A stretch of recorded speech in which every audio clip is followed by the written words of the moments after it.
Welcome to Wheels on Reels, my channel where I'm going to go through some of the most iconic cars in some of my favorite movies. Inspired by the Rewatchables podcast. I was actually just re-listening to it the other day, and they did one on Iron Man 1 where they talked about some of the cars that were in Tony Stark's little lair and mentioned that, they never really got a great look at the cars. So I went back and rewatched the movie a couple times and decided that Iron Man would be the best movie to start that with, or start this with, I should say. There's 8 cars that we're going to go through from Iron Man, and then we'll do a couple more movies after that and just see where this goes.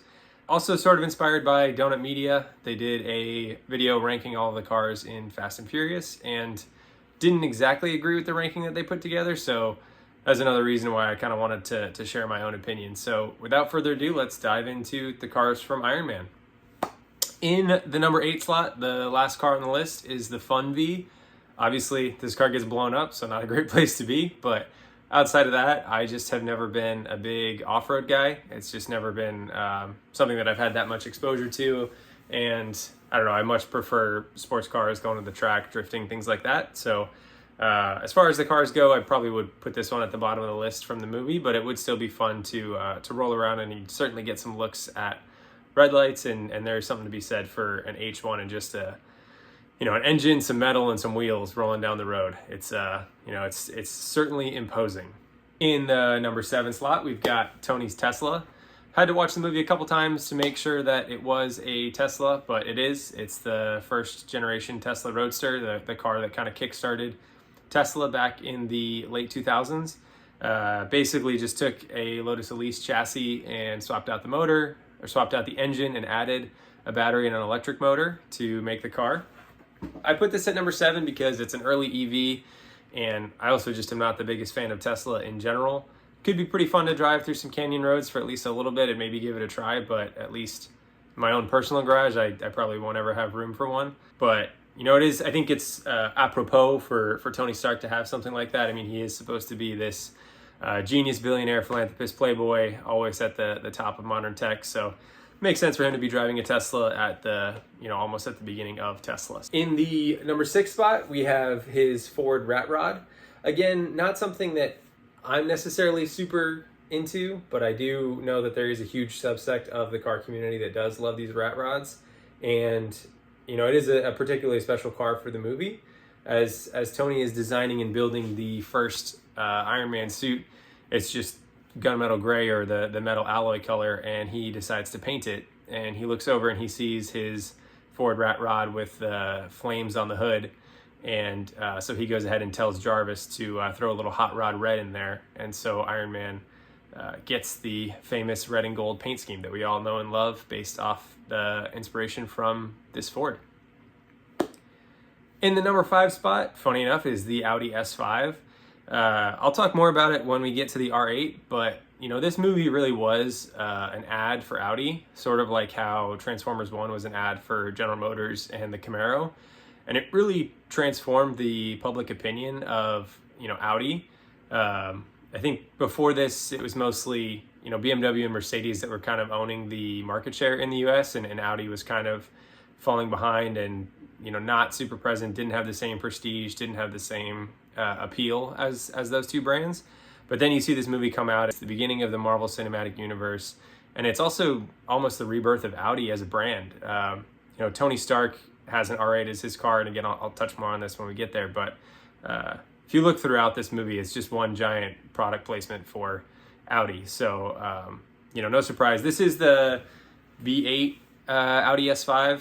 I had to check my notes on that one, but it's the V8, so it's a naturally aspirated V8. Shout out to my friend Kev G for correcting me on that. Thought it was the 8.5, but nonetheless, still cool to see. I do love the Audi S5, and if I were to get one in a manual, I could definitely see it having a spot in the garage at some point in my future, even just to try it out for a year or two. I mean, maybe I'll get one off Turo and give it a rip that way, but definitely just a fun little car, and certainly practical, which I think as we climb the list, the practicality sort of goes away a little bit. So definitely some room for an S5 in the garage. So again, that's the number 5 spot.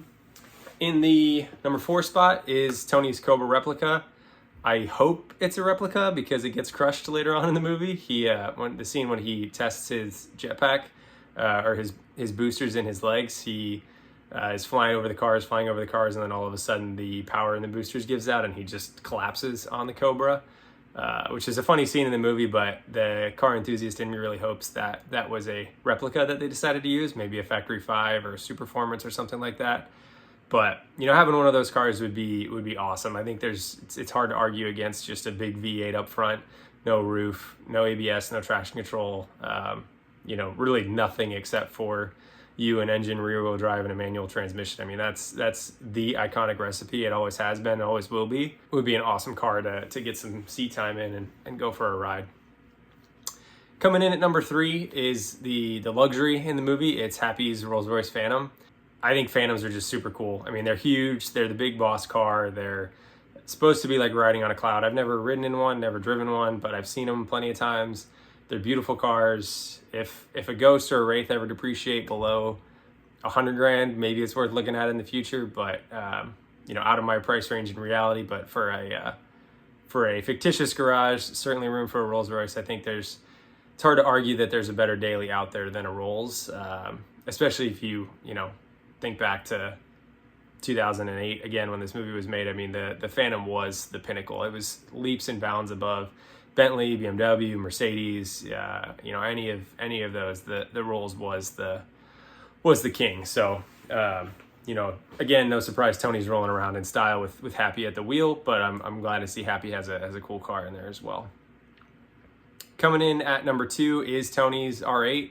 So this was the birth of the Audi R8 in the US, and again, you know, you think back to 2008, it's the birth of the Marvel Cinematic Universe, it's the rebirth of Audi, it's this basically a space coupe that nobody had ever seen before. I mean, some people watched iRobot in 2005, I think, with Will Smith and the original R8 concept, where it almost had no wheels and it was kind of rolling around like a very, very futuristic car.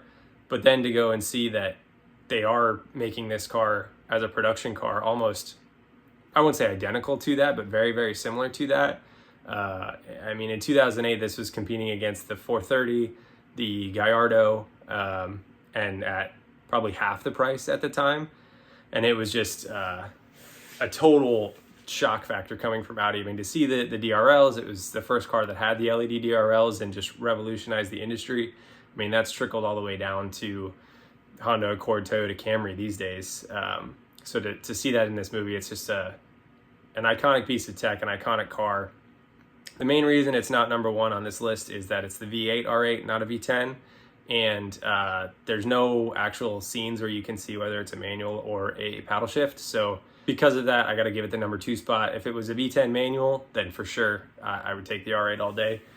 But because of that, I'm putting it at the number 2 spot, which leads me to number 1. So of all of Tony Stark's cars that you see in the lair throughout the movie, throughout all the pans, the quick views, there's one car that stands above the rest, and that is his Saleen S7, which is in this beautiful, beautiful, like burnt orange color. It's just an awesome car. If you don't know what a Saleen S7 is, it's basically just a custom-built American sports car with an LS engine in the back, rear-wheel drive, manual transmission, tons of carbon fiber, and I mean, it's basically a homologated race car. I mean, they did race a couple of them.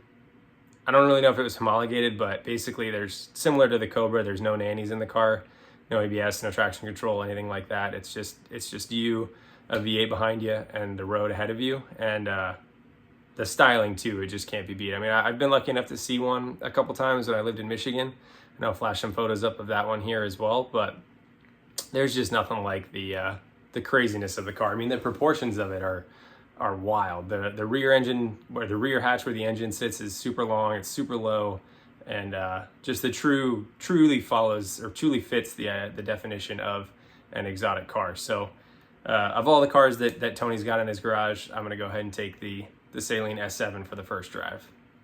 So that about wraps it up. I hope you guys enjoyed this video. Hope it brought back some memories of when you saw Iron Man the first time. Memories of 2008, maybe not the best for some people, but for my generation, it was a pretty good time. So thanks for watching. Hope you guys enjoyed the video, and we'll do Iron Man 2 next.